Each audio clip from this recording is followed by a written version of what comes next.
क्या सच में मृत्यु सब कुछ समाप्त कर देती है, या फिर शरीर के नष्ट हो जाने के बाद भी कुछ ऐसा बचता है जो कभी नहीं मरता? हजारों वर्षों से मनुष्य इस प्रश्न का उत्तर खोजने की कोशिश करता आया है। जब कोई अपने प्रिय को खो देता है, जब कोई पहली बार मृत्यु को सामने देखता है, तब उसके भीतर एक गहरा प्रश्न उठता है। क्या जीवन केवल शरीर तक सीमित है, या फिर हमारे भीतर कोई ऐसी शक्ति मौजूद है जो अमर है? आज की इस रहस्यमय यात्रा में हम जानेंगे कि भारतीय दर्शन आत्मा के बारे में क्या कहता है और क्यों हजारों वर्षों से ऋषि ये दावा करते आए हैं कि आत्मा कभी नहीं मरती। स्वागत है आपका पार्थ स्टोरी ऑडियो बुक्स में। प्राचीन भारत के ऋषि जंगलों और हिमालय की गुफाओं में बैठकर केवल बाहरी संसार को नहीं, बल्कि स्वयं जीवन के रहस्य को समझने का प्रयास कर रहे थे। वे जानना चाहते थे कि मनुष्य वास्तव में कौन है। क्या वो केवल शरीर है? यदि शरीर ही सब कुछ है, तो फिर मृत्यु के बाद क्या बचता है? और यदि आत्मा जैसी कोई चीज है, तो उसका स्वरूप क्या है? भारतीय दर्शन कहता है कि मनुष्य केवल शरीर नहीं है। शरीर बदलता रहता है। बचपन, युवावस्था और बुढ़ापा आते हैं। शरीर हर पल बदल रहा है, लेकिन भीतर एक ऐसा अनुभव बना रहता है जो हमेशा मैं के रूप में महसूस होता है। वही आत्मा है। उपनिषदों और भगवद गीता में आत्मा को शाश्वत कहा गया है। भगवान कृष्ण अर्जुन से कहते हैं, न जायते म्रियते वा कदाचित, न जायते म्रियते वा कदाचित, न जायते म्रियते वा कदाचित। अर्थात आत्मा न कभी जन्म लेती है और न कभी मरती है। कृष्ण आगे कहते हैं कि आत्मा को न आग जला सकती है, न जल भिगो सकता है और न ही कोई अस्त्र उसे काट सकता है।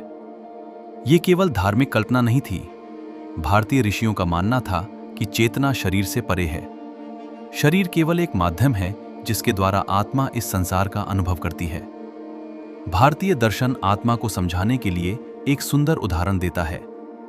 जैसे मनुष्य पुराने वस्त्र त्याग कर नए वस्त्र धारण करता है, वैसे ही आत्मा एक शरीर छोड़कर दूसरा शरीर धारण करती है।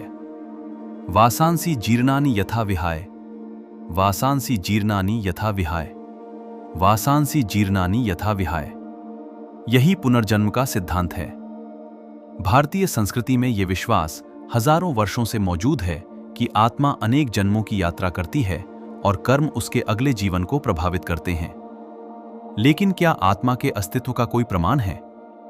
यही वो प्रश्न है जिसने आधुनिक विज्ञान और दर्शन दोनों को लंबे समय से उलझा रखा है। दुनिया भर में ऐसे अनेक रहस्यमयी मामले सामने आए हैं जहां छोटे बच्चों ने अपने पिछले जन्म की बातें बताईं। कुछ बच्चों ने ऐसे स्थानों और लोगों को पहचाना जिन्हें उन्होंने इस जीवन में कभी नहीं देखा था। कुछ शोधकर्ताओं ने इन घटनाओं का अध्ययन भी किया। हालांकि विज्ञान अभी तक आत्मा के अस्तित्व को पूरी तरह सिद्ध नहीं कर पाया है, लेकिन चेतना का रहस्य आज भी विज्ञान के लिए सबसे बड़ी पहेलियों में से एक है। आधुनिक न्यूरोसाइंस ये समझने की कोशिश कर रहा है कि चेतना वास्तव में क्या है। क्या चेतना केवल मस्तिष्क की गतिविधि है, या फिर उससे परे भी कुछ है? भारतीय दर्शन हजारों वर्ष पहले ही यह कह चुका था कि चेतना शरीर से परे है। उपनिषद कहते हैं, अयमात्मा ब्रह्म, अर्थात आत्मा ही ब्रह्म है। भारतीय दर्शन के अनुसार आत्मा केवल व्यक्तिगत अस्तित्व नहीं, बल्कि उसी सार्वभौमिक चेतना का भाग है जिससे पूरा ब्रह्मांड बना है। जैसे समुद्र की लहरें अलग दिखाई देती हैं, लेकिन वास्तव में वे समुद्र से अलग नहीं होती, वैसे ही हर जीव की आत्मा उसी परम चेतना का अंश है। लेकिन यदि आत्मा अमर है, तो फिर मनुष्य मृत्यु से इतना डरता क्यों है? भारतीय दर्शन कहता है कि इसका कारण है अज्ञान। मनुष्य स्वयं को केवल शरीर मान बैठता है।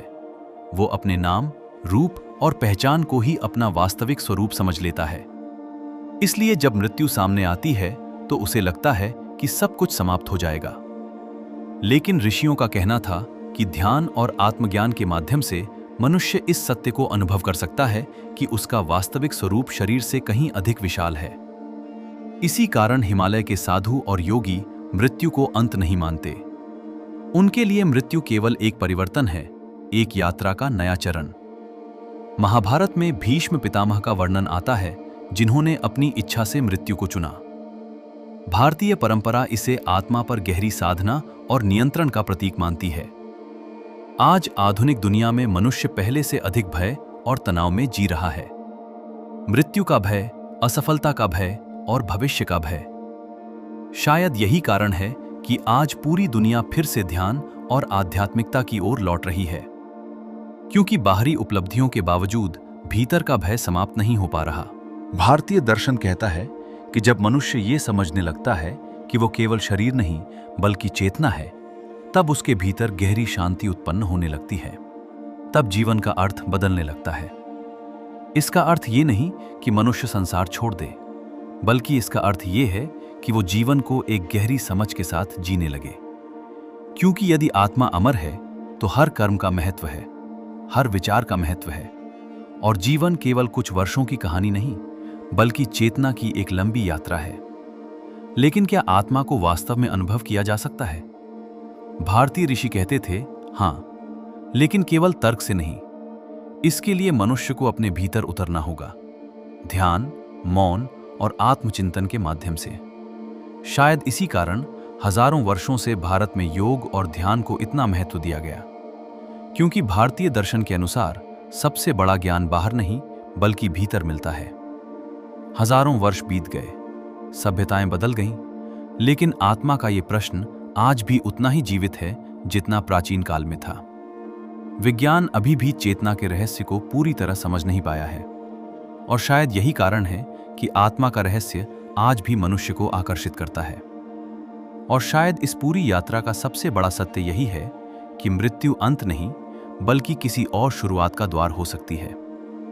यदि आपको ये रहस्यमयी यात्रा पसंद आई हो तो वीडियो को लाइक करें, शेयर करें और channel Parth story audio books को सब्सक्राइब करना न भूलें, क्योंकि यहाँ हम खोलते हैं अध्यात्म, इतिहास और ब्रह्मांड के ऐसे रहस्य जो आपकी सोच बदल देंगे। फिर मिलेंगे एक और अद्भुत रहस्य के साथ। ओम शांति।